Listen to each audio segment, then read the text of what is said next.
اسلام کے خلاف شکوک و شبہات حقائق کے آئینے میں۔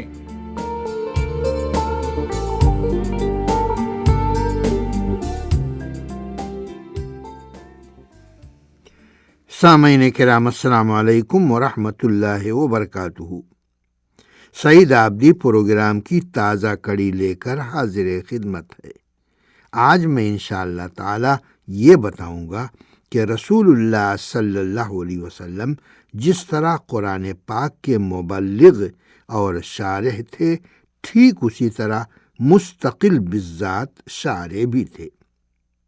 اہل قرآن جو دراصل نہ اہل قرآن ہیں اور نہ اہل حدیث، یہ دعویٰ کرتے ہیں کہ رسول اللہ صلی اللہ علیہ وسلم کا منصب تبلیغ قرآن اور تبیین قرآن میں منحصر تھا۔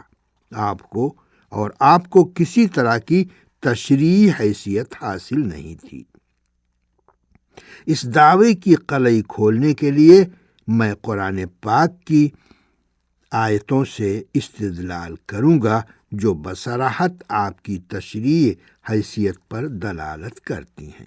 نمبر 1، ابراہیم و اسماعیل علیہم السلام نے کعبہ مشرفہ کی تعمیر مکمل کرنے کے بعد اللہ تعالیٰ سے یہ دعا مانگی تھی، ربنا وابعث فیہم رسولا منہم یتلو علیہم آیاتک ویعلمہم الکتاب والحکمہ ویزکیہم انک انت العزیز الحکیم۔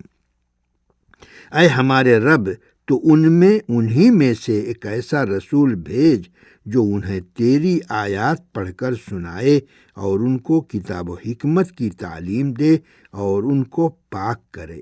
در حقیقت تو غالب اور غائب درجہ حکیم ہے۔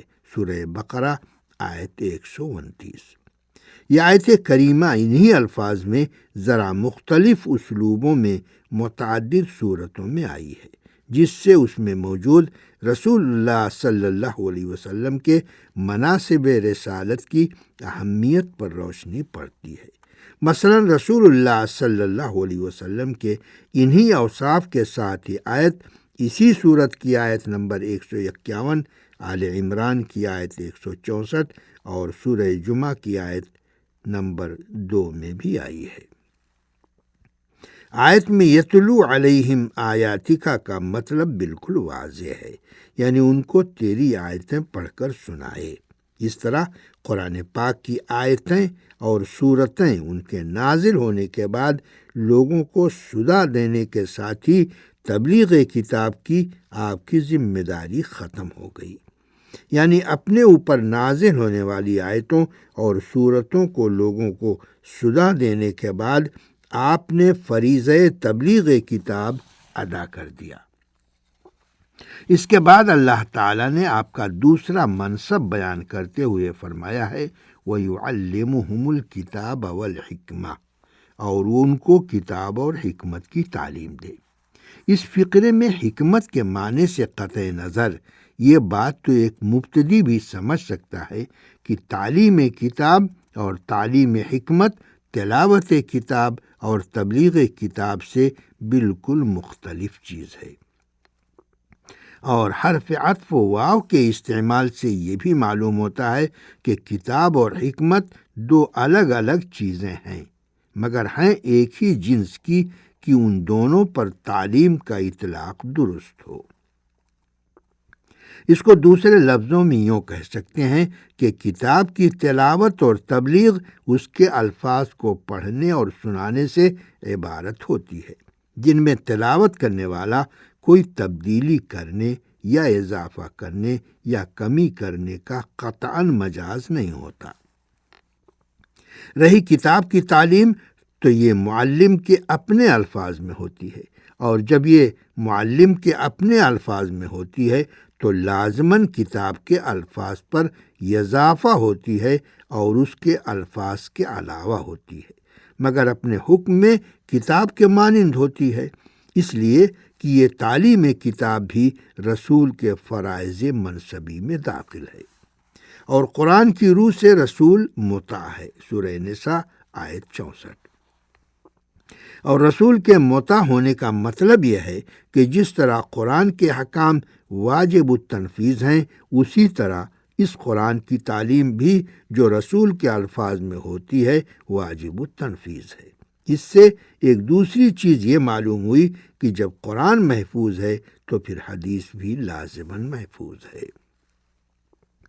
اب آئیے حکمت کی طرف جو کتاب پر معطوف ہے، جس سے یہ معلوم ہوا کہ یہ کتاب کے علاوہ کوئی چیز ہے، مگر ہے اسی کی جنس سے، کیونکہ کتاب کی طرح یہ بھی یعلمو کا مفعول بہ ہے، جس سے یہ لازم آیا کہ اس کو قابل تعلیم ہونا چاہیے۔ اور جن لوگوں کا دعویٰ ہے کہ حکمت سے مراد فہم یا اصابت قول و رائے ہے، ان کا یہ دعویٰ مردود ہے، اس لیے کہ فہم یا اصابت قول و رائے عطیہ الہی ہے، جس کی کسی کو تعلیم نہیں دی جا سکتی، جیسا کہ علی رضی اللہ عنہ کا قول ہے۔ صحیح بخاری حدیث نمبر 111، مسلم 1370۔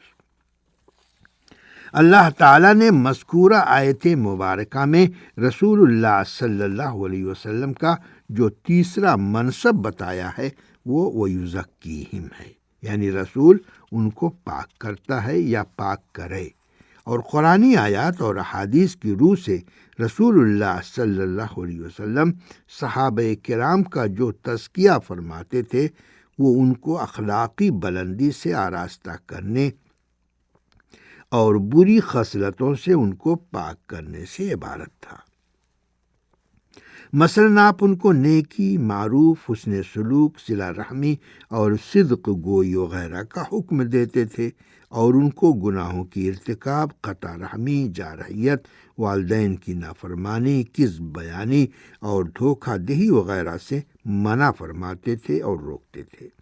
اور چونکہ اللہ تعالیٰ نے اس کی نسبت آپ کی طرف کی ہے، لہٰذا یہ اوامر و نواہی قرآنی اوامر و نواہی کے علاوہ ہیں۔ البتہ قرآن ہی کی روح سے ان کی تعمیل اسی طرح فرض ہے جس طرح قرآنی اوامر و نواہی کی تعمیل فرض ہے۔ ارشاد الہی ہے وَأَطِيعُوا اللَّهَ وَأَطِيعُوا الرَّسُولَ وَاحْذَرُوا فَإِن تَوَلَّيْتُمْ فَاعْلَمُوا أَنَّمَا عَلَى رَسُولِنَا الْبَلَاغُ الْمُبِينُ۔ اور اللہ کا حکم مانو اور رسول کا حکم مانو اور خبردار رہو، اگر تم نے اعراض کیا تو جان لو ہمارے رسول پر صرف واضح طور پر پہنچا دینے کی ذمہ داری ہے۔ سورہ مائدہ 92۔ یہاں یہ بتانا تحصیل حاصل ہے کہ رسول اللہ صلی اللہ علیہ وسلم قرآن کے علاوہ جو اوامر و نواہی صادر فرماتے تھے وہ بھی وحی الہی پر مبنی ہوتے تھے۔ البتہ یہ وحی اللہ تعالیٰ کے کلام سے عبارت نہیں تھی، لیکن کلام اللہ کے روح سے اپنے حکم میں اس کے حکم ہی کی طرح تھی۔ سورہ اعراف میں اللہ تعالیٰ نے نبی صلی اللہ علیہ وسلم کے ایسے 9 اوصاف بیان فرمائے ہیں جو اس نے قرآن کے نزول اور نبی صلی اللہ علیہ وسلم کی پیدائش سے صدیوں قبل موسیٰ علیہ السلام پر نازل ہونے والی کتاب تورات اور عیسیٰ علیہ السلام پر نازل ہونے والی کتاب انجیل میں موجود تھے۔ ارشاد ربانی ہے الذین یتبعون الرسول النبی الامی الذی یجدونہ مکتوبا عندہم فی التوراۃ والانجیل یأمرهم بالمعروف وینہاہم عن المنکر ويحل لهم الطيبات ويحرم عليهم الخبائث ويضع عنهم إصرهم والأغلال التي كانت عليهم فالذين آمنوا به وعزروه ونصروه واتبعوا النور الذي أنزل معه أولئك هم المفلحون۔ جو اس رسول کی پیروی کرتے ہیں جو ان پڑھ نبی ہے، جسے وہ اپنے پاس تورات اور انجیل میں لکھا ہوا پاتے ہیں، وہ ان کو نیکی کا حکم دیتا ہے اور انہیں برائی سے روکتا ہے، اور ان کے لیے پاکیزہ چیزیں حلال کرتا ہے اور ان پر ناپاک چیزیں حرام کرتا ہے، اور ان پر سے ان کا بوجھ اور وہ طوق اتارتا ہے جو ان پر پڑے ہوئے تھے۔ سو جو لوگ اس پر ایمان لائے اور اسے قوت دی اور اس کی حمایت کی اور اس نور کی پیروی کی جو اس کے ساتھ نازل کیا گیا ہے، وہی لوگ فلاح پانے والے ہیں۔ آیت 157۔ دراصل قرآنی آیات ایک ایسا سچا آئینہ ہے جس میں رسول اللہ صلی اللہ علیہ وسلم کی حقیقی تصویر دیکھی جا سکتی ہے، اور انہی آیتوں کی روشنی میں منکرین یا نام نہاد اہل قرآن کے مکروہ چہرے بھی دیکھے جا سکتے ہیں۔ سورہ حشر میں اللہ تعالیٰ نے فے کی تقسیم کا طریقہ بیان کرنے کے بعد رسول اللہ صلی اللہ علیہ وسلم کے اوامر و نواہی کی تعمیل کا ایک ایمانی قاعدہ اور ضابطہ بھی بیان فرمایا ہے۔ وَمَا آتَاكُمُ الرَّسُولُ فَخُذُوهُ وَمَا نَهَاكُمْ عَنْهُ فَانْتَهُوا وَاتَّقُوا اللَّهَ إِنَّ اللَّهَ شَدِيدُ الْعِقَابِ۔ اور رسول جو کچھ تمہیں دے اسے لے لو، اور جس سے تمہیں روکے رک جاؤ، اور اللہ کے غضب سے بچو، در حقیقت اللہ بہت سخت سزا دینے والا ہے۔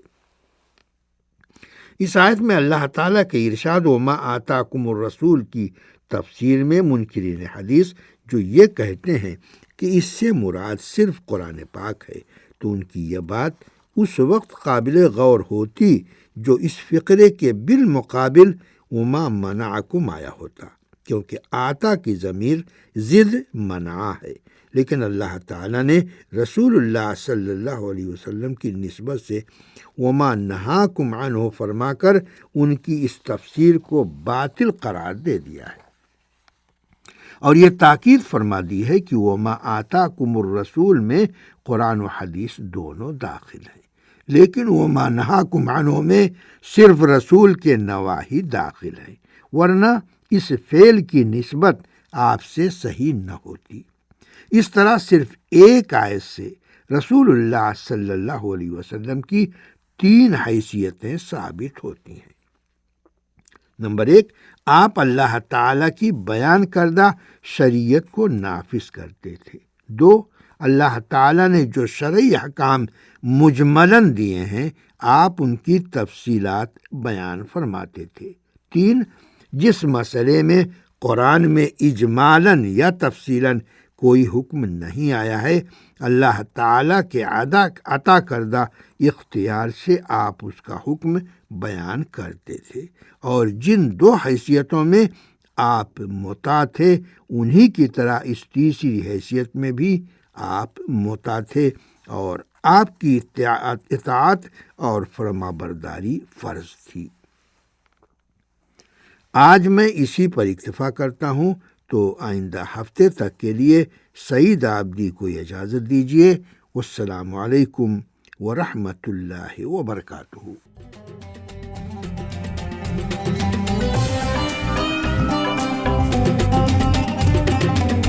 سعودی عالمی اردو نشریات